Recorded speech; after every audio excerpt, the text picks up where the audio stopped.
오늘 오후 예배 때는 남궁 성옥 최인혁 이 복음 가수 두 분이 오셔서 우리 코로나를 다 끝내고 이제 힐링 콘서트로 드리게 됩니다. 인원을 제한해서 오후 예배를 드리게 되니까 참여하기를 원하시는 분들은 아래에 이름을 기록해 주시면 좋겠습니다. 임시당회가 2시에 있습니다. 참존교회 50년사가 발간되었습니다. 우리 편집위원들이 많이 애써주셨는데 한 가정당 또 한 부씩 또 필요하신 대로 가지고 가시면 되겠고요. 이번 2020년도에 요람을 따로 만들지 않았습니다. 그래서 요람하고 50주년 책자를 같이 만들어서 좀 비용을 절감하려고 50년사에 요람이 같이 들어가 있습니다. 참고하시고 또 성도의 교제에 잘 또 사용하셨으면 좋겠습니다. 선교 아카데미를 온라인으로 개강하려고 합니다. 우리 임직 예정자들, 피택자들은 필히 참석해 주시고 선교 아카데미가 곧 중직 임직자 교육이라고 기억하시면 되겠습니다. 희망자는 또한 다른 희망자들도 로비에 이름을 적어 주시면 감사하겠습니다. 교사 강습회가 월요일 날 22일 날 있습니다. 다른 내용들은 주보 참고하시면 되겠고, 우리 입원하신 분 계십니다. 우리 박숙혜 집사님 수술하신 후에 입원해 계신데 또 기도 부탁을 드리겠습니다. 다른 내용들은 주보 참고하십시오. 말씀 보시겠습니다. 구약 사무엘하 6장 16절로 23절까지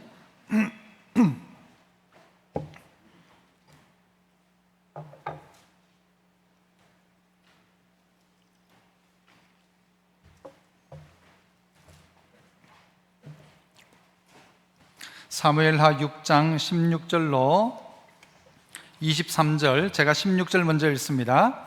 여호와의 교회가 다윗성으로 들어올 때에 사울의 딸 미갈이 창으로 내다보다가 다윗 왕이 여호와 앞에서 뛰놀며 춤추는 것을 보고 심중에 그를 업신 여기니라.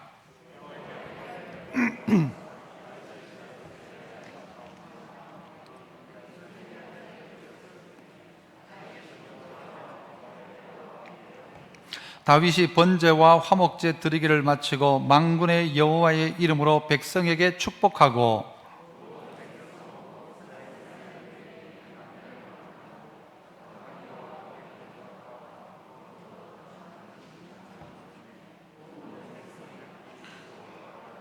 다윗이 자기의 가족에게 축복하러 돌아오매 사울의 딸 미갈이 나와서 다윗을 맞으며 이르되 이스라엘 왕이 오늘 어떻게 영화로우신지 방탕한 자가 염치 없이 자기의 몸을 드러내는 것처럼 오늘 그의 신복의 계집종의 눈앞에서 몸을 드러내셨도다 하니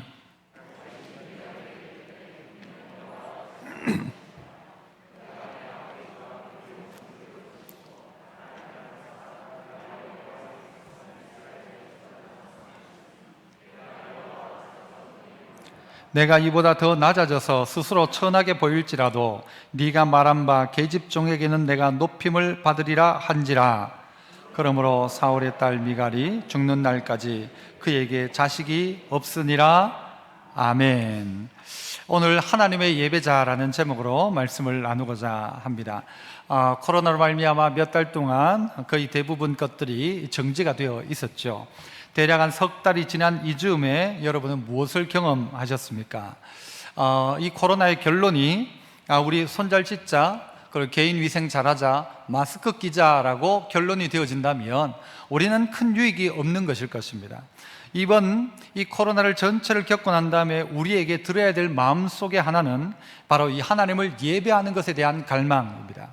여러분, 시간이 지나면서 여러분은 이 예배에 대한 갈망, 예배에 대한 목마름이 있었습니까? 아니면은 이래 예배해도 편하고 좋네 였습니까? 여러분은 어느 쪽이었는지 모르겠습니다. 시간이 지나고 난 다음에 우리의 결론이 하나님에 대한 목마름, 예배에 대한 목마름이 있었다면 우리는 그래도 이 신앙생활을 잘하고 노력하는 바일 것이고, 그게 아니고 이렇게 해도 좋다, 편하다 이렇게 간다면 아마 여러분 가운데는 예배에 대한 열망들이 좀 사라지지 않았나라는 생각들도 해봅니다. 오늘 예배에서 실패했던 사람 한 명을 이야기하라면 누군가 하면 오늘 본문에 나오는 다윗입니다. 다윗이 예배를 실패하고 난 다음에 오늘 본문은 예배에 다시 성공자가 되어지는 과정을 본문 속에서 이야기하고 있습니다. 여러분, 이 내용을 보려면 우리는 법궤에 대해서 알아야 합니다. 이 법궤는 하나님의 임재의 상징, 하나님이 함께한다는 상징이 바로 법궤입니다. 그 법궤를 만들어 그 안에 하나님의 율법과 그리고 만나와 아론의 쌍난 지팡이를 넣어 놓았습니다. 이게 하나님이 우리와 함께 하신다는 역사의 증거였죠. 그런데 이 법궤가 있는 동안은 하나님께서 그들과 늘 함께 해주셨어요.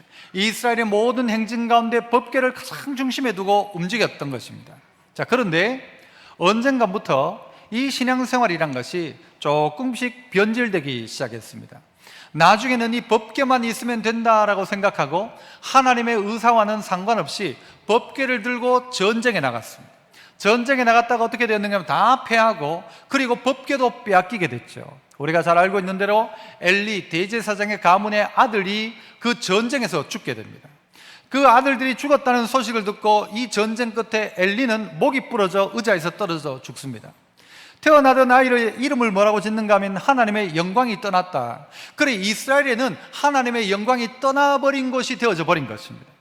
법궤는 빼앗겼고, 그리고 이스라엘 백성들 가운데는 영광이 떠나버린, 특별히 이스라엘 지파의 대표자였던 엘리의 가정이 그렇게 되었지 않습니까? 그래서 법궤가 블레셋에 빼앗겼는데, 법궤가 그 동네에 가자 그 동네에 또 이상한 일들이 일어나기 시작합니다. 문제가 생기고 병들이 생기고 사람들이 죽기 시작합니다. 그러니까 야, 이 법궤 우리가 가지고 있으면 안 되겠다 해서 다시 돌려주자라고 하면서 이 법궤를 이스라엘에 돌려주는데, 어떻게 돌려줍니까? 벳세메스로 가는 이 암소에 실어다가 수레에 실어서 이 이스라엘로 다시 이 법궤를 돌려보내는 것이죠. 그런데 그 법궤가 돌아올 때 이스라엘에 있던 그 동네 사람들이 어떻게 했는가 하면, 법궤 안에 뭐가 있는지 구경하려고 뚜껑을 열었다가 거기에서 성경에 보면 5만 70대에서 5만은 갈로를 쳤습니다. 그러니까 대략 뒷부분 70명이 맞을 것 같아요. 이 70명의 사람들이 거기에서 몰살당하게 됩니다. 아니, 법궤를 봤다고 70명이 죽는 거예요. 법궤가 가 있는 그 자리에는 난리가 나는 거예요. 법궤를 이용했다 생각했던 이들에게 여러 가지 문제가 생긴 것입니다. 그러니까 야, 이 법궤 이거 가지고 오면 안 되겠다 싶어가지고 이 법궤를 어디에 보내는가 하면 아비나답이라는 사람의 집에 보냅니다. 거기서 법궤가 얼마 동안 있는가 하면 20년 동안 거기에 법궤가 있게 됩니다.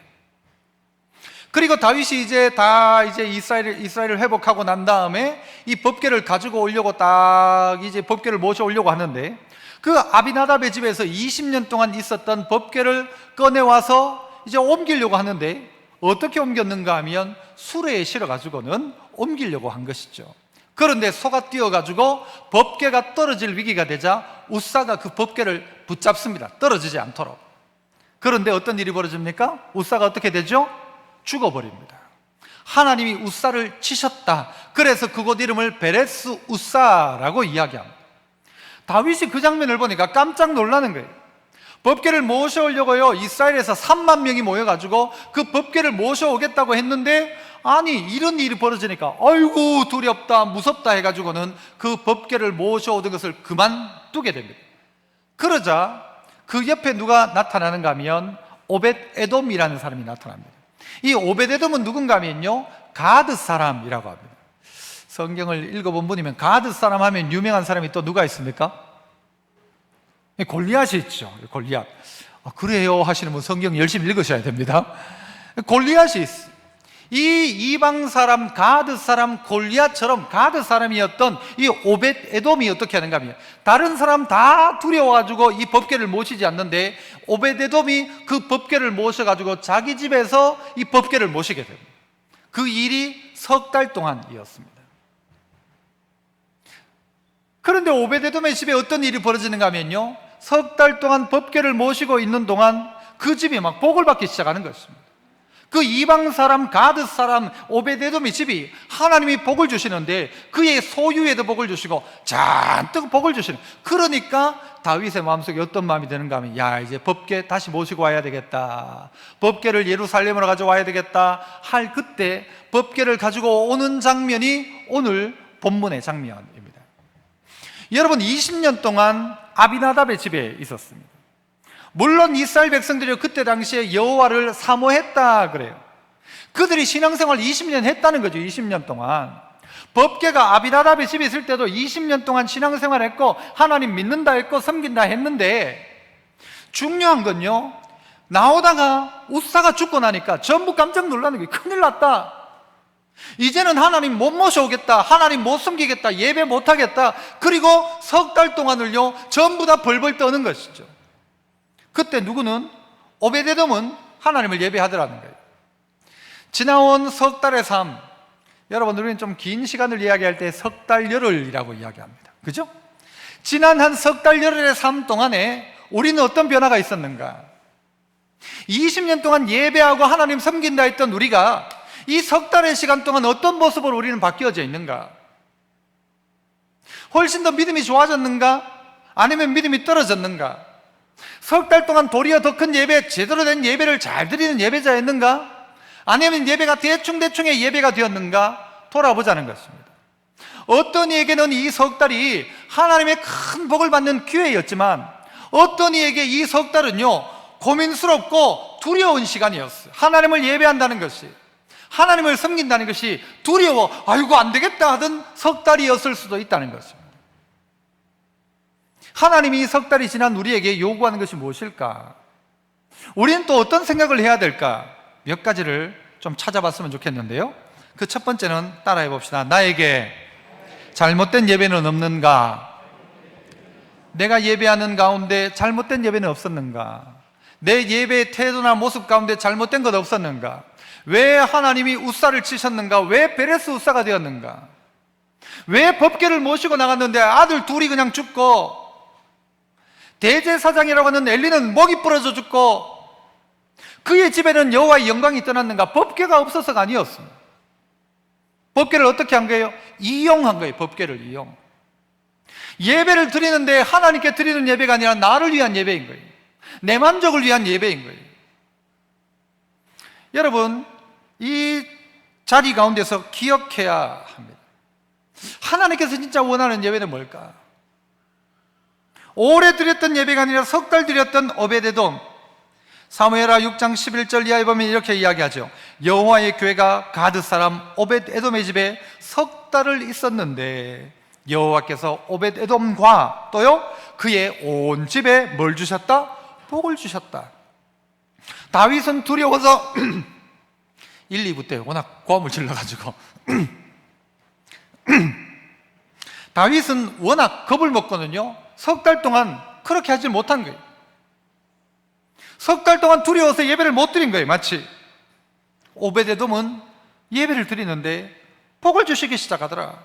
12절, 어떤 사람이 다윗 왕에게 아뢰어 이르되 여호와께서 하나님의 괴로 말미암아 오베데돔의 어디요? 집과 그의 모든 소유에 복을 주셨다 한지라. 그러니까 다윗이 어떻게 해요? 다윗이 가서 하나님의 괴를 기쁨으로 메고 오벳에돔의 집에서 다윗 성으로 올라갔다 이야기하죠. 석 달 열흘 동안 우리는 어떤 예배를 드렸는가? 여러분, 가정에서 예배를 드리죠. 그리고 어떤 이는 TV를 통해서, 컴퓨터를 통해서 예배를 드렸습니다. 16절에도 나옵니다만은요, 하나님의 괴가 다윗 성으로 들어올 때에 사울의 딸 미갈이 창으로 내다보다가 다윗 왕이 여호와 앞에서 뛰놀며 춤추는 것을 보고 심중에 그를 어떻게 했대요? 업신여기더라. 예배 잘 드리는 다윗을 향하여서 미갈은 어떻게 생각했는가 하면 미쳤다 생각한 거죠. 저 다윗 저 봐라, 저 업신여겼다. 우리의 석 달이 그렇지 않았습니까? 예배한다 하면 업신여기고 누군가는 이야기합니다. 여러분, 여기 나오는 이 미갈, 이 다윗의 아내이죠. 미갈 하면 저는 뭐가 생각나는가 하면요, 미갈스럽다. 경상도 말로 하면 뭔가요? 밑갈스럽다죠. 저는 연관이 있을 수도 있겠다 싶어요. 밑갈스럽다, 미갈답다, 밑갈스럽다. 뭐예요? 온전하게 예배하는 다윗을 향하여 춤추고 예배하니까 법궤가 들어옴에도 불구하고 그 예배자를 향하여 업신여기기 시작했습니다. 이 시대가 사실 그런 시대 아닙니까? 지금 예배 드리는 여러분 모습을 딱 찍어가지고는요, 어디 TV에 나오면 미쳤다, 요즘 이런 시대에 무슨 예배냐 이야기할 거예요. 업신여기지 않을까요? 이 미갈의 모습입니다. 미갈이 창으로 내다봤다 했잖아요. 창이 영어로 뭡니까? 윈도우죠, 윈도우. 저는 그렇게 해석도 해봤어요. 윈도우니까 여러분 그 컴퓨터 볼 때 윈도우 10이거든요. 그 요즘 윈도우거든요. 이 컴퓨터를 통해서 보고, 이렇게 눈으로 그냥 보고는 어떻게 해요? 예배하는 자를 향하여 업신여기기 시작했다. 이게 석 달의 모습이었다. 미갈의 모습이었다는 거예요. 구경꾼의 모습이었다. 이 미갈이 예배자인가? 아니라는 것이죠. 우리는 지금까지 드려왔던 20여 년, 30년의 예배를 다시 한번 점검해 보아야 합니다. 20년 드렸지만 어떤 면에서는요, 헛예배였어요. 왜냐? 하나님의 방법대로 드려진 예배가 아니고 중요한 건 하나님이 그 예배를 받지 않더라는 거예요. 20년 섬겼던 그 우사를 어떻게 해요? 하나님이 죽여버리시잖아요. 도대체 왜 이런가? 교회 안에서도 예배 드리며 딴 생각하는 분들이 있죠. 다양한 분들이 있습니다. 가스를 껐던가 안 껐던가. 껐습니까? 그거 막 생각하는 거예요. 이거 마치고 점심을 뭐 먹을까? 예배 시간에 딴 생각하는 거예요. 어떤 분은요, 이 주보 교정파가 있대요. 이거 뭔가 하면 글자 틀린 거 찾는 거예요. 여기 이름이, 내 이름이 틀렸는가 맞는가. 예배 시간 동안 계속 주보 보는 거예요. 어떤 분은요, 설교를 안 듣고 뭐 하는가 하면은 시계만 보는 분들이 있어요. 언제 마치는가? 오늘 분위기 보니까 좀 늦게 마치겠네. 이런 시계 보는 분도 있고, 어떤 분은요, 이거 설교 마음에 안 든다. 차라리 성경이나 읽자면서요, 성경 읽는 분도 있대요. 어떤 분은 처음부터 끝까지 주무시는 분도 있고. 과연 내가 하나님이 받으시는 예배를 드리고 있는가? 나는 잘못 드리고 있는 것 아닌가? 내가 한 3개월 정도를 교회에 오지 못하고 집에서 또 다른 상황 속에서 예배를 드려보니까 나는 진짜 예배자였는가? 아니면은 이때까지 예배 드린 게 지금 이런 아무도 없는 상황, 설교자가 없는 상황 속에서 내가 내 혼자 예배 드릴 때 내가 하나님을 향하여 어떻게 예배 드릴지를 아무도 모르는 거예요. 어떻게 드릴지 모르는 거예요. 입에 떠넣어만 주니까 내 스스로가 예배 드리는 게 없는 거예요. 찬송을 한번 불러본 적이 없어요. 한 주간 있으면서도 기도에 무릎을 꿇지를 않아요. 나는 과연 예배자인가? 코로나가 아니라 이 땅 가운데 어떤 위기의 순간이 와서 석 달 동안 정말 1년 동안 몇 년 동안 전쟁이 지속된다고 할 때에 아무도 없는 자리에서 나는 예배할 수 있는가? 이 석 달을 통해서 우리 스스로를 살펴보아야 합니다. 나는 준비되어져 있는가? 나는 온전한 예배를 드리고 있었는가? 그게 아니라면 우리는 돌이켜야 합니다. 기억해야 합니다. 다윗은 예배에 실패한 것입니다. 실패한 거죠. 그런데 이 다윗이 어떻게 해요? 무엇이 잘못되었는지를 찾아내는 것입니다. 뭐가 잘못된 것인가? 내 이 형식적 예배 아닌가 이게? 너무 형식적으로 되어 있지 않는가? 예배에 책임이 있다면요, 그 큰 책임 중에 하나는 목사의 몫입니다. 목사가 잘해봐라 은혜 받지. 맞습니까? 목사가 못해요. 못했는데도요, 어느 날 제가 생각할 때도 오늘은 막 설교도 죽을 썼고 아이고 부끄러워라 하는데요, 어떤 분이 찾아와서 목사님 너무 은혜 받았대. 몰라, 목사가 못하는 것 때문에 은혜 받기도 하지만요, 은혜 받는 사람이 있어요 없어요? 그래도 있더라니까요. 그러면 100% 목사 책임입니까? 아닙니까? 100% 아니죠. 어쨌든 은혜 받는 사람이 있다면 그건 누구 책임인가 하면요, 목사 책임도 크지만 내 책임이다. 은혜 못 받는 건 누구 책임이다? 내 책임이다. 받는 사람이 있는 거 보니까.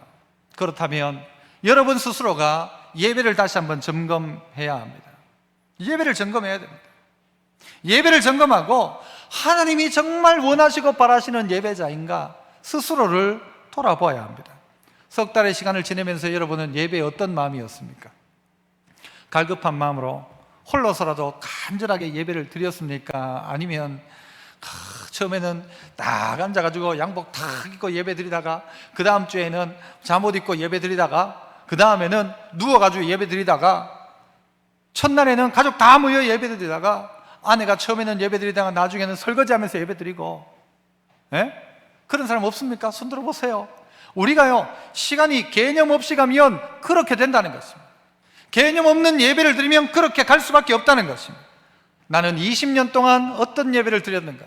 법궤를 20년 모셨음에도 불구하고 3개월 모시고 있는 이 이방 사람, 가드 사람 오베드돔보다 못하더라. 이스라엘 사람 다 하나님 두려워가지고 법궤를 못 모시는데 이방 사람이 이 법궤를 모시고 가는 거예요. 이 코로나 때 이탈리아 지역에 보셨죠? 우리나라도 그런 일이 있을 거예요. 예수 믿게 되어지는 역사가 일어나잖아요. 예수 안 믿던 사람이 예수 믿잖아요. 그게 누구예요? 오베데돔 같은 사람이에요. 그런데 20년 예배 드리던 사람들은 전부 뭔가 하면 우와 겁나라, 우와 겁나라. 그리고 하나님으로부터 한 발자국 떨어져 있을 수 있다는 것이죠. 그렇다면 어떻게 해야 될까? 두 번째 한번 따라합시다. 말씀대로 준비된 예배를 하라. 말씀대로의 예배, 준비된 예배를 하라는 것입니다. 이 다윗은 이것을 깨닫게 됩니다. 얼마 동안? 석 달 동안 이게 도대체 무슨 일인가? 이게 어떻게 해서 일어났는가? 이 석 달의 시간 동안 찾고 찾아내더라는 것입니다. 무엇 때문에 우사가 죽게 되었는가? 왜 법궤는 빼앗겼는가? 왜 돌아왔을 때 구경할 때 이런 일이 있었는가? 왜 손은 띄었을까? 소가 책임인가? 생각을 한 것입니다. 다윗이 내린 생각의 결론이 무엇일까? 그건 역대상 15장 13절에서 15절까지 나옵니다. 역대상 15장 13절 봅시다. 전에는 너희가 어떻게 했대요? 매지 아니하였으므로. 이스라엘의 문제가 뭐였는가 하면은 전에는 너희가 매지 않았다. 매지 않았다. 어디에? 어깨에 매지 않았다는 거예요. 우리 하나님 여호와께서 우리를 어떻게 했대요? 찢으셨으니. 우사가 찢겼으니가 아니고 하나님이 우리를 찢으셨다. 이는 우리가 뭐대로? 규례대로 그에게 구하지 아니하였다. 14절. 이에 제사장과 레위 사람들이 이스라엘 하나님 여호와의 궤를 어떻게 해요? 메고 올라가려 하여 몸을 성결하게 했고, 15절. 모세가 여호와의 뭐를 따라? 말씀을 따라 또 명령한 대로 레위 자손의 체에 하나님의 궤를 껴 어깨에 매니라. 이게 하나님의 방법이었어요. 그 채를 가지고 하나님의 궤를 껴서 그걸 어깨에 매라. 이게 하나님의 명령이었다니까요. 그런데 이것을 다윗이 석 달 동안 생각한 것이, 이유가 뭘까? 그것은 전에 너희가 매지 않았기 때문이다. 매지 않았기 때문에, 하나님의 규례대로 하지 않았기 때문에, 그 명령대로 안 해서 그런 것이다. 모세에게 가르쳐 주었던 그 말씀 따라 명령하신 대로 안 해서 그런 것이다. 그래서 이들이 다시 어떻게 해요? 제사장들이 자기 몸을 성결하게 하고 그 채에 하나님의 궤를 끼워가지고 어깨에 메었다는 것입니다. 문제는 무엇이었습니까? 무엇이었습니까? 하나님 말씀대로 하지 않았다는 거예요. 예배를 회복하는 방법이 무엇입니까? 다시 한번 말씀을 펴고 말씀이 뭐라고 가르치는지 그걸 봐야 합니다. 예배 어떻게 드려야 될까요, 목사님? 옆 사람 보십시오가 아니라 누구는 그렇게밖에 안 하던데 나도 그렇게 하면 되겠네가 아니라 하나님이 명령하신 대로 예배하는 것입니다. 아니 목사님, 헌금은 어떻게 하면 돼요? 하나님이 가르쳐 주신 대로 하는 것입니다. 옆 사람은 이렇게 하니까 나 이 정도만 하면 되겠지, 아니란 말이에요. 하나님 가르쳐 준 대로. 아나니아와 삽비라 같은 경우에는 자기 땅을 팔아가지고 헌금했는데 헌금하고 죽었습니다. 왜입니까? 누구를 위한 것이었어요? 하나님께 그냥 처음부터 내가 하나님 판 것 중에 일부분을 드립니다 하면 될 텐데 그게 아니었어요. 그 헌금은 자기 자신을 위한 것이었어요. 자기 얼굴을 내고 자기 이름을 내기 위한 헌금이었어요. 헌금 어떻게 하면 됩니까? 말씀대로입니다. 말씀을 펴보니까 답이 있었어요. 그러면 그 말씀대로 하면 되는 거예요. 그런데 왜 말씀대로 하지 않았어요? 이스라엘 백성들이 그 베세메스로 오게 된 그 암소가 몰고 있던 그 수레에 실려 있던 법궤를 본 것입니다. 누가 한 거예요? 그 이방 사람들이 한 거예요. 이방 사람들은 그래도 되죠. 모르니까 그들은 수레에 실어가지고 이스라엘로 보냈던 거예요. 20년 법궤를 모시고 있던 그들이 하나님의 의도와는 전혀 상관없이 20년 법궤를 모셨음에도 나올 때 보니까 어떻게 하는가 하면요, 수레에 싣고 나오는 거예요. 수레에 싣고. 여러분 얼마나 좋습니까? 수레에 실으면 어깨에 메고 가면 8시간, 9시간 걸릴 길을 수레에 싣고 가면요 훨씬 빨리 갈 수 있어요. 얼마나 효과적이에요. 얼마나 효율성이 있어요. 얼마나 신식이에요. 얼마나 멋져요. 메고 가는 것보다는 싣고 가는 게 훨씬 낫지. 그런데 성경의 어감도 학자들도 이야기하기를 그것은 마치 법궤를 모신 게 아니라 법궤를 짐짝 취급했다 이야기합니다. 그냥 실어가면 되는 짐짝으로 취급한 거예요. 하나님의 영광을. 예배 드리는 걸 우리에게 짐짝으로 생각한 거예요. 그러니까 해치워야 될 일처럼 생각하는 거예요. 안 갈 수는 없고 예배 드리긴 드려야 되고, 편하게 해보자. 그러니까 실어라. 편한 대로 해보자. 좀 편한 대로. 하나님은 그렇게 이야기하지 않는데 그렇게 하기 시작한 것이죠. 예배 좀 편하게 드리면 어떻냐. 그래서 예배가 무시되기 시작하죠. 예배가 그냥 이 보는 거예요. 보는 거 그냥. TV 그냥 켜놓고 있으면 예배라고 생각하는 거예요. 저는 커피를 마시지 않습니다. 제가 마셔야 될 커피는 이미 다 마신 것 같아요. 커피를 마시지 않는데 요즘 커피도 얼마나 까다로운지 몰라요. 여러분 다 어지간히 아시죠? 뭡니까? 아이스 아메리카노를 라고 한답니다. 커피 종류도 다양하고요, 커피 향도 다르고요, 맛도 제각각 다 달라요. 얼마나 복잡한지 몰라요. 그건 저는 다 몰라요. 그런데 가끔 어디 이제 친구 목사님들이랑 하고 가서 제가 이제 커피를 주문할 때가 있잖아요. 복잡해요. 이거는 아고 이거는 하시고 뭘 추가해야 되고 뭐는 빼고 너무 복잡해. 그래서 제가 커피 주문을 받으면 에이 복잡해라 하면서 던지고는 전부 아메리카노, 아이스 다 해가지고 갖다 주면서 대충 알아서 먹어라. 다 커피가 커피지 라고 한다면 주문한 그 사람은 기분 나쁠까요? 안 나쁠까요? 기분 나쁘죠. 엄청 나쁠 거예요. 제가 커피 안 마시는데 여러분 중에 누군가가 목사님 저는 주로 뭐 마시는가 하면 요구르트 마시거든요. 목사님은 아도 아니고 요구르트입니까? 그냥 한꺼번에 전부 마카다 커피 아시나요? 마카다 커피? 마카다 커피! 그러면 저는 뭐라고 이야기할까요? 나 커피 안 마신다. 차라리 난 주지 마라. 난 주면 난 커피 마시면 안 된다 라고 이야기할 거예요. 하나님 앞에 하나님 마카다 커피 하나님 주는 대로 드세요. 하나님 우리가 이것 좀 해가지고 술에 좀 싫으면 어떻습니까? 우리 하던 대로 좀 편하게 좀 합시다. 뭘 그래 까다롭습니까? 설탕 빼라고 하고 뭘 넣으라고 하고 하나님 뭘 까다롭습니까? 어깨에 꼭 맬 필요가 뭐 있습니까? 시대도 바뀌었는데 술에 싣고 가도 되고 차에 싣고 가도 되고 얼마나 좋습니까? 다 편하게 탁 예배드리고 아싸리하게 예배드리고 막 하나 그냥 하나님 앞에 우리 그렇게 하지 않습니까? 하나님 말씀한 건 아무 생각도 하지 않고 사람이 3만 명 모여가지고 다윗이 이 베레스 우사 이 장면에서요 3만 명을 모아가지고 이 법궤를 모시려어요. 엄청나죠? 규모가 대단하잖아요.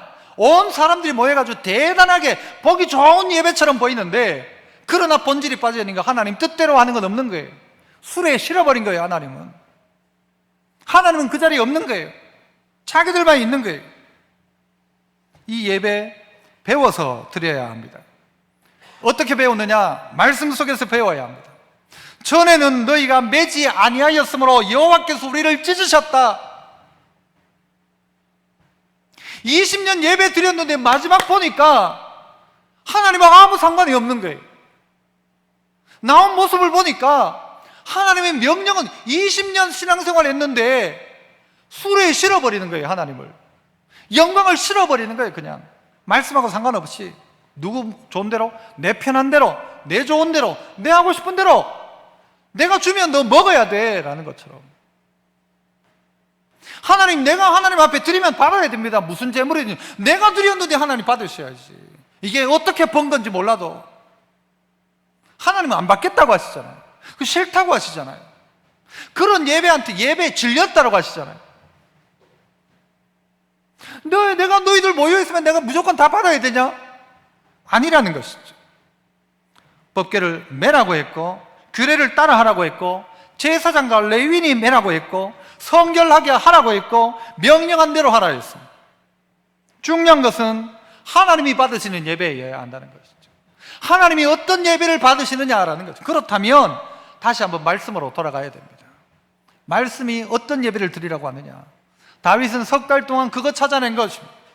그거 찾아내고 있는 중에 이 오베데돔의 집이 복을 받았다는 소리를 듣는 거예요. 아하, 하나님이 복을 주신다. 회복한 것이죠. 찾아낸 것이죠. 정말 조그마한 것이죠. 어깨에 매느냐 실느냐 이거 별 문제 아닌 것 같아요. 그런데 중요한 문제입니다. 본질적인 문제가 여기에 있는 것입니다.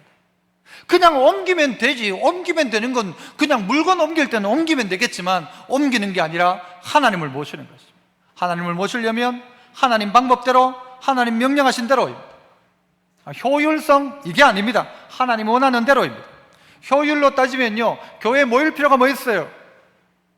모일 필요 없죠. 효율로 따지면 다 각자 집에서 예배 드리는 게 낫죠.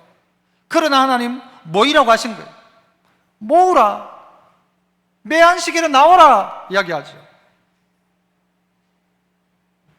편한 예배 아닙니다. 말씀대로 예배입니다. 그래서 한번 따라합시다. 예배는 편한 대로 드리는 게 아니라 말씀대로 하는 것이다. 맞죠. 예배는 편하자고 하는 게 아니에요. 편할 것 같으면 예배 안 드리면 되지. 하지만 예배 드릴 것 같으면 말씀대로. 20년 동안 중요한 게 아니에요. 제대로 된 예배를 드려라. 얼마 동안? 석 달이어도, 그의 출신 성분이 이방인이어도 석 달 동안 예배 드릴 때 하나님은 상징적으로 보여주신 게, 오베데돔 집을 봐라. 저 집은 다른 이스라엘 사람 전부 다 지멋대로지만 이 오벳에돔의 집은 하나님을 향한 예배, 하나님 기뻐하는 예배 드리기 시작한 것이죠. 조그마한 것 같지만요, 결국 그게 우리 전체를 좌지우지할지 모릅니다. 오늘 어떤 예배 드리고 있는가? 말씀대로 준비된 예배. 다윗은요, 하나님의 이 법궤가 올 때에 오늘 17절에 보면요, 준비해 놓았대요. 그 장막 준비해 놓은 곳에 법궤를 모신 거예요. 예배 준비하고 드려야 됩니다. 아무 준비 없이 하면 안 됩니다.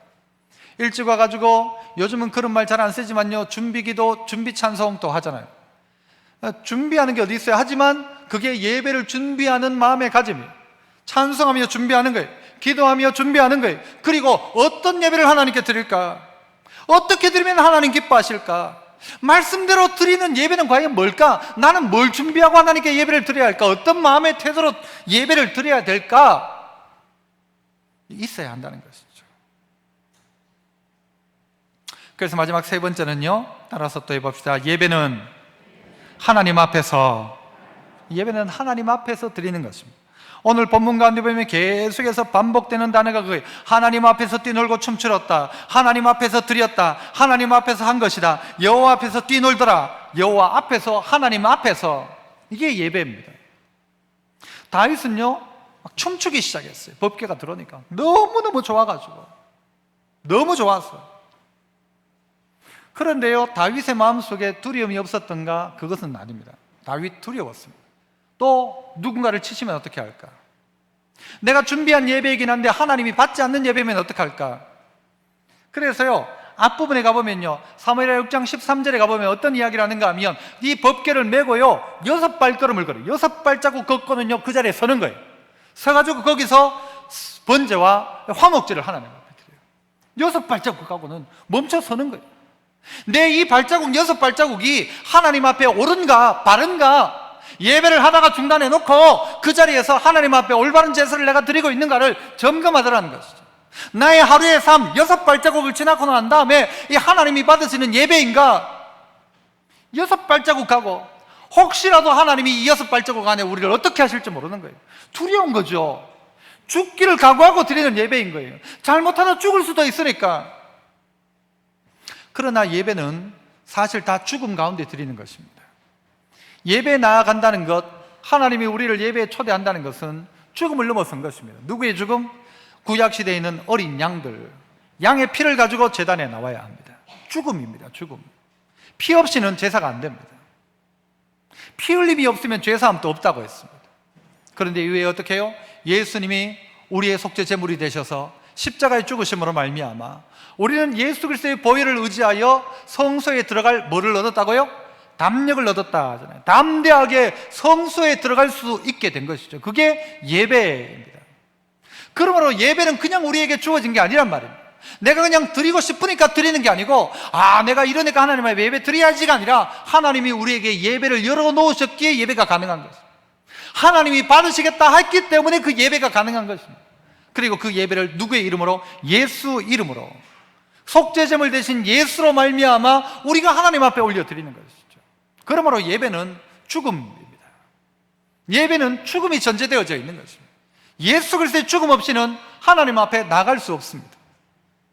똑같이 6발자국 내딛는 이 다윗의 마음속에, 야, 이거 두려워 벌벌 떨면서죠. 그리고 6발걸음을 간 거예요. 그리고 거기서 하나님 앞에 번제를 드립니다. 속죄의 제사를 드립니다. 화목제를 드립니다. 하나님과의 교제를 회복하기를 원합니다.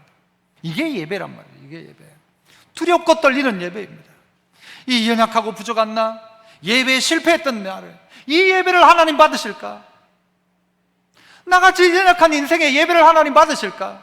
나같이 죄 많은 인생의 예배를 하나님 받으실까? 두려운 거예요.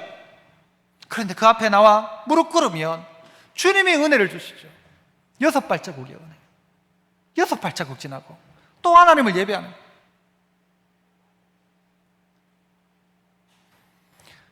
말씀드렸듯이 우리의 예배가 당연한 게 아닙니다. 법궤가 예루살렘에 오는 게 당연한 게 아니란 말이에요. 하나님의 영광의 임재의 상징이 내 삶의 자리에 오는 게 당연한 게 아니란 말입니다. 그냥 주어지는 게 아니란 말이에요. 자격 없는 나에게 하나님의 법궤가 온 것이죠. 하나님의 영광이 임재하는 것이죠. 오늘 연약하고 부족한 우리에게 하나님의 영광이, 예배를 통한 영광이 우리 가운데 임하는 거예요. 이게 예배란 말이죠. 그러니까 다윗은요, 이 6발자국의 이 기쁨, 이제 하나님이 나를 받으셨다, 그리고 하나님의 영광의 임재의 상징인 이 법궤를 이제 예루살렘으로 모실 수 있다, 내 삶의 자리로 이 영광의 임재의 상징인 하나님이 나와 함께 하신다는 이 사실이 깨달아지니까요, 덩실덩실 춤을 추는 거예요. 춤을 추는 거예요. 너무 좋아서 춤추는 거예요. 저는 시키면 다 할 것 같은데 제일 못하는 게 춤추는 겁니다. 춤추는 건 참 쉽지 않아요. 내 마음속에 뭔가 있는데 이걸 막 몸으로 표현한다는 게 쉽지 않아요. 다윗은 악기도 하고 해서 그런지요, 춤을 잘 췄던 모양이에요. 그러니까 옷이 훌렁 벗겨져도 모를 정도로 춤을 췄겠죠. 저도 제 속에 있는 기쁨을 춤으로 한번 만들어 봤으면 좋겠다는 마음이 있어요. 그런데 몸이 안 따라와요. 하지만 다윗처럼 춤추려 하면요, 딴 것 못해도 펄쩍펄쩍 뛸 수는 있겠어요. 하나님 앞에 이 정도 기쁨과 힘을 다하여 춤춥니다. 뛰놀았다, 그렇게 이야기해요. 그 아내 미갈이 어떻게 해요? 밑갈스럽게 남편을 향하여서 업신여기고 남편을 마치 미친 사람처럼 취급했지만, 다윗은 나는 아니다라는 거예요. 나는 그냥이 아니라 하나님 앞에서 했다. 하나님 앞에서 내가 펄쩍펄쩍 뛰며 춤춘 것도 하나님 앞에서 한 것이다. 내가 비록 나의 수치를 드러내는지 몰라도 나 하나님 앞에서 한 것이다. 다윗은 그렇게 고백합니다. 이게 예배인 것입니다. 옆 사람이 어떠냐? 아니에요. 하나님 앞에서 내가 어떠냐예요. 그래서 하나님은 좋은 예배를 찾는 게 아니고 좋은 예배자를 찾고 있습니다. 수만 명이 모이는 좋은 예배, 좋은 음량, 좋은 영상, 좋은 찬양대, 찬양팀, 좋은 예배가 아니라 좋은 예배자를 찾고 있는 게, 한 명을 찾고 있는 그 한 사람을. 3만 명이 드리는 예배보다가 딱 한 사람이라 할지라도 말씀에 붙들려 드리는 그 예배자, 그 예배자를 찾고 있지 예배를 찾는 게 아니에요. 예배를 통하여 예배자를 찾고 싶어 하는 것이지, 예배자 통해서 그냥 예배 자체가 목적이 아니라 예배자를 찾고 있어. 그래서 성경은 우리에게 가르쳐 주잖아요. 요한복음 4장 23절에 아버지께 참되게 예배하는 자들은 영과 진리로 예배할 때가 오나니, 곧 언제다? 이때다. 지금이다. 지금 예배할 때다. 아버지께서는 누구에게? 자기에게. 어떻게? 이렇게가 어떻게? 영과 진리로 이렇게 예배하는 자를 찾으시느니라. 하나님이 찾는 것은요, 예배자예요. 멋진 예배, 좋은 예배, 최고의 예배 있겠지만 그 예배는 뭐냐? 예배자에게 달려있는 것입니다. 좋은 예배자냐?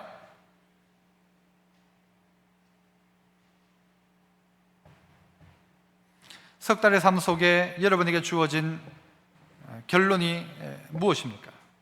하나님, 목숨 걸고 예배해야 되겠다.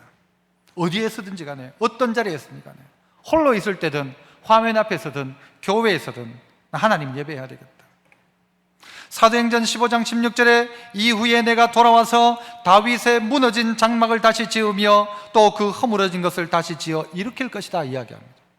뭘 이야기하는가? 다윗의 장막을 이야기합니다. 다윗이 어떤 장막이에요? 아까 준비해서 법궤를 모셨던 장막 바꾸면 다윗이 춤추고 찬양하며 하나님께 영광 올렸던 그 다윗의 장막 바꾸면 뭔가? 하나님 예배했던 그 예배. 그래서 하나님께서는요, 예루살렘의 어떤 큰 솔로몬의 성전이 아니고 찾는 게 뭔가 하면 다윗의 무너진 장막을 다시 짓겠대요. 다윗의 장막이에요. 다윗의 장막. 하나님을 마음껏 찬양했던 다윗의 장막, 실패했던 예배를 회복했던 다윗의 장막, 내가 그것을 다시 지으며 허물어진 것을 다시 일으킬 것이다. 지어서 예배를 회복시키겠다는 것이죠. 코로나의 결론이 뭐가 되어야 되는가? 하나님을 향한 온전한 예배, 이겁니다. 이거 석 달을 통하여 우리가 내리는 결론이 뭔가? 진정한 예배자가 되어야 되겠다. 이게 되어야. 석 달이 지난 우리에게 무엇이 바뀌어 있습니까? 일상의 또 삶 속에 유혹이나 또 세상의 어떤 것 가운데서 도리어 예배를 깨는 사람, 그런 사람도 있죠. 우리의 일상 속에서 어떤 모습으로 여러분 있습니까? 오늘 말씀 속에서 다시 한번 내가 잘못 드리고 있는 예배는 무엇인가? 나에게는 잘못된 예배가 없었는가? 나의 삶의 태도 속에 하나님의 말씀과 상관없이 예배하지 않았는가? 그렇다면 회복의 방법은 하나님 말씀이었어요. 말씀을 찾고 알고 연구해 보니까 이 법궤를 매는 방법을 가르쳐 주잖아요. 예배하는 방법, 하나님 섬기는 방법 가르쳐 주잖아요. 그대로 한 것이죠. 하나님 앞에서 예배한 것이죠. 하나님께서 가정 가운데 회복의 은혜를 주시지 않습니까? 마지막으로는요, 이야기를 하나 하고 말씀을 마치고자 합니다. 아까 이야기했던 그 오베데돔이 복을 받았다 하는데 무슨 복을 받았나? 여러분, 성경에 나타나지 않는데 역대상에 보면 나타나요. 거기 보면 어떤 내용이 나오는가 하면 오베데돔에게서 난 자가 62명이었다 이야기합니다. 62명이 이 오베데돔의 아마 자식들, 손주들 그쯤이었던 것 같아요. 62명. 그런데 그들을 이야기하면 뭐라고 이야기하는가? 이는 다 오베데돔의 자손이라. 그들과 그의 아들들과 그의 형제들은 다 능력이 있어 라고 이야기합니다. 다 능력이 있어. 다 능력이 있어. 오베데돔이 석 달 동안 하나님 잘 섬겼는데요, 하나님이 그 가정에 그 당시에도 복과 소유의 복을 주셨는데 그 후에 그의 자녀들 가운데 어떤 은혜를 주시는가? 다 능력이 있더라.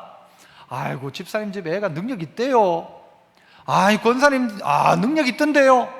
능력이 있더라. 그래서 어떤가? 그 직무를 다 잘하더라. 그렇게 이야기합니다. 맡긴 일들을 다 잘 감당하더라. 자식들이 능력이 있더라. 그렇게 이야기합니다.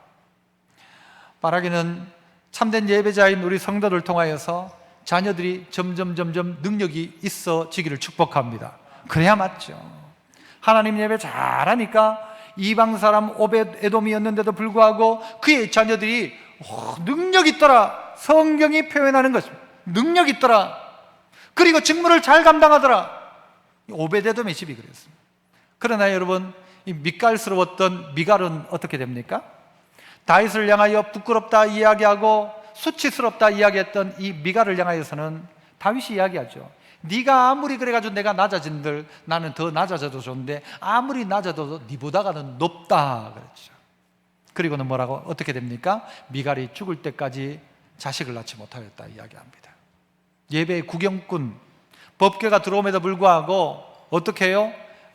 다른 소리 했던 이 미갈을 향하여서는 죽을 때까지 자식이 없었다 이야기합니다. 하지만 오벳에돔에게는 하나님의 놀라운 은혜가 임하여 자녀들은 능력 가운데 서갔습니다. 믿음의 성도 여러분, 다시 한번 우리의 신앙을 돌아보고 우리의 예배를 점검하고 주님께서 이 시기를 통해 우리에게 원하는 것이 어떤 예배자가 될 것인가 인 것이라고 한다면 참된 예배자로 하나님의 신령한 예배자 다 되시기를 축복합니다. 기도하겠습니다. 은혜로우신 하나님 아버지 감사합니다. 오늘도 귀하고 복된 이 주일에 저희를 주님 전에 불러주심을 감사합니다. 20년 예배를 드려서도 또 다시 배워야 될 예배, 20년 아무리 예배했어도 잘못했었다면 다시 말씀 가지고 돌이켜서 하나님 원하는 예배, 하나님 기뻐하시는 예배 드리는 저희들 다 되게 하여 주시옵소서. 그리하여 오벳 에돔의 가정같이 석 달이 지나 복받는 가정 되게 하시고, 자녀들이 아버지 능력 있는 자녀들 되게 하시고, 하나님 영광 드러내는 하나님의 사람들 다 될 수 있도록 하나님 복 내려 주옵소서. 감사하옵고 예수님 이름으로 기도합나이다. 아멘.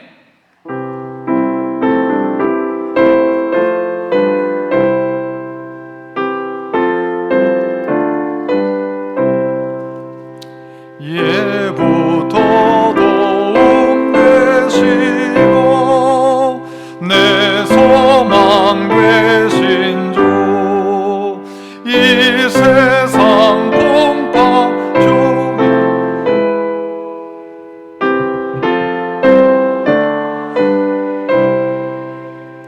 이 천지 만물 있기 전 주 먼저 계셨고 온 세상 만물 변해도 주 변함없도다.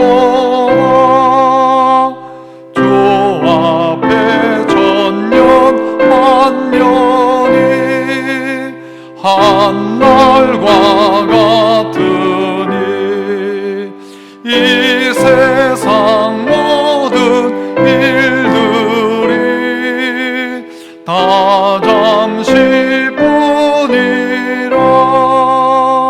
세월이 흘러가듯이 인생은 떠나니 인생 100년 살아도 꿈 결과가 또다. 예부터 도움 되시고 내 소망 되신 주, 일평생 지나갈 동안 늘 보호하소서. 아멘. 은혜로우신 하나님 아버지 감사합니다. 예부터 도움 되셨고 주 앞에 천년 만년이 한날과 같고 세월이 흘러가도 우리의 인생도 떠나가는데 하나님 진정한 예배자로 서게 하시고 하나님 기쁘시게 하는 저희들 되게 하시고, 우리의 약함과 연약함과 문제투성이인 우리이지만 예배 가운데 은혜 받게 하시고, 예배 가운데 치유되게 하시고, 예배 가운데 복받게 하시고, 예배 가운데 능력 받게 하셔서 믿음의 자손들이 능력 있는 자녀 되게 하시고, 세상 가운데 하나님의 영광 드러내는 복된 가정, 복된 자녀 다 될 수 있도록 복 주시기를 원합니다. 오늘도 주님 앞에 올려드리는 귀한 예물, 우리 방법대로, 내 느낌대로, 내 방법대로 아닌 하나님이 명령한 대로 올려드렸사오니 이 예물 온전한 11조를 하나님 받으시고 감사의 제목대로 하나님 다 받으셔서 놀란 복으로 대갚아 주시고, 쌓을 것이 없도록 붙지 아니하나 보라 하셨던 말씀이 석 달 동안 오베데돔의 아버지 그 놀란 기적처럼 우리의 삶 가운데도 나타나게 하시고 역사되게 하여 주옵소서. 이 한 주간도 하나님을 참으로 예배하는 예배자들 다 되게 하시고, 코로나의 모든 문제가 깨끗하게 종식되게 하시고, 오늘 내린 비처럼 아버지의 이 비가 온 땅을 적시는 것처럼 전 세계 방방곡곡에 하나님의 은혜가 임하게 하셔서 질병이 떠나가고 코로나는 끝나고 놀란 일상의 회복 가운데 하나님 예배의 회복이 온 열방 가운데 임할 수 있도록 하나님 도와 주옵소서. 감사하옵고 예수님 이름으로 기도합나이다. 아멘.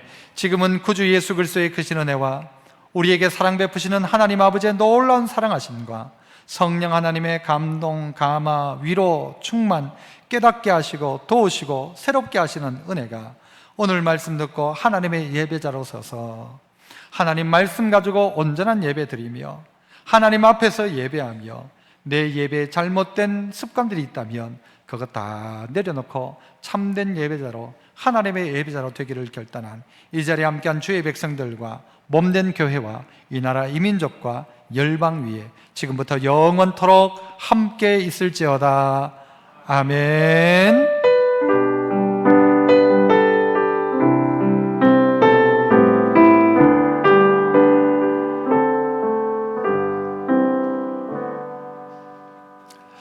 예, 감사합니다. 예배 마칩니다. 좌우에 계신 분에게 당신은 하나님의 예배자입니다. 그렇게 인사합시다. 예, 당신은 하나님의 예배자입니다. 감사합니다. 안녕히 들어가십시오. 오후 시간 여러분 기억하시고 또 많이 참석해 주시기를 바랍니다.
마이크 좀 꺼주세요. 이거 다 옮기려고 하거든요.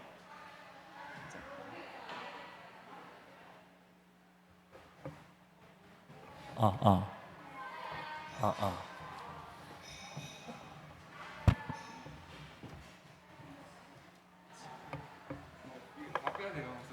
요거만 뭐 하여튼 요.